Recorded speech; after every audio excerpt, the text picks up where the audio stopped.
My mom would be at all my sporting events. Let's say I was playing football, okay?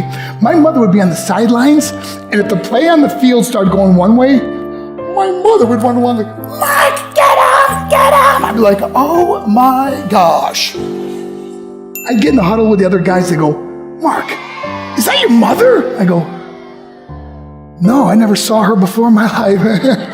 See, the greatest gift my mother ever gave me, she believed in me. I overdosed on drugs on 3 occasions where I should have been dead. But I believe I was kept here for a reason. You show me your friends, I will show you your future. How do I know this?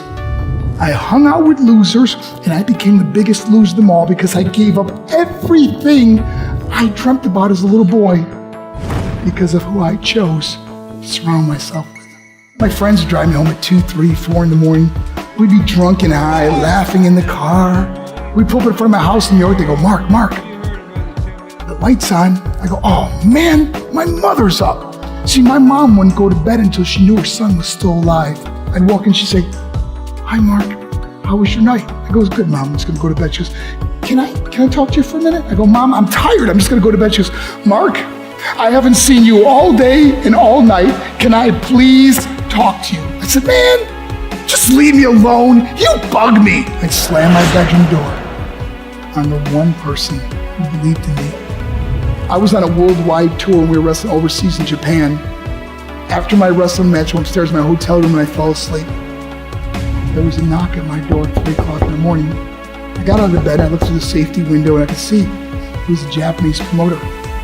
So I opened the door and he said, Mark, you need to call home. There's been an emergency. I went and got on the hotel room phone. I called back to the United States and said, hey, what's going on?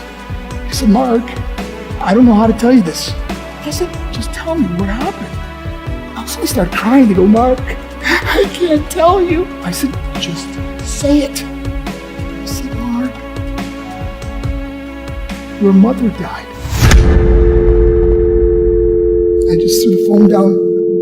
I ran out of my hotel room. I took the elevator to the lobby, and when the doors opened up, I just ran out into the street. I mean, there was no cars, there was no people. It was 3 o'clock in the morning. And I walked down the middle of the street in Hiroshima, Japan, and I remember looking up and just saying, Mom, I am so sorry. I flew home for her funeral, and I was so nervous to walk up to her casket, so I just stood way in the back. And I kept looking from a distance, and I kept thinking to myself, Mom, please wake up. Please get up. And then I finally got the nerve to walk up to her. And as I got closer, I could see my mom for the first time. I mean, she was so beautiful. She was dressed in white. I mean, she looked like an angel. And I just stood over her and I said, Mom, you are my hero. Everything I am, everything I hope to be was because of you. You loved me so much, you gave me a life. You're the only one that ever believed in me. How did I repay her?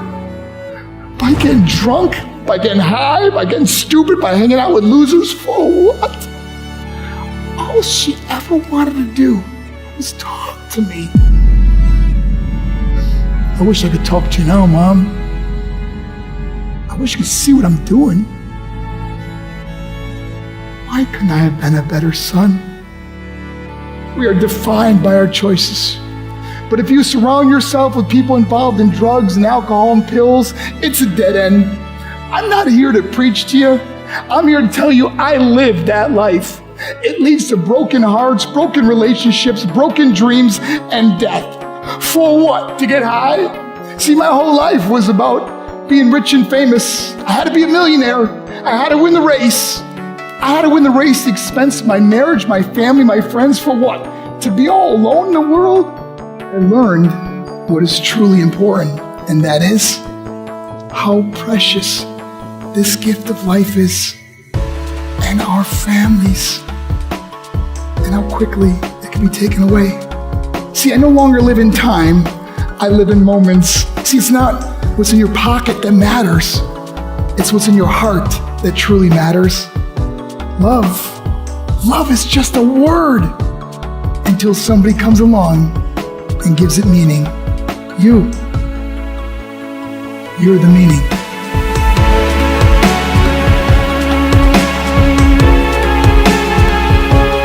If you have a mother or a father, when you go home, tell them how much you love them.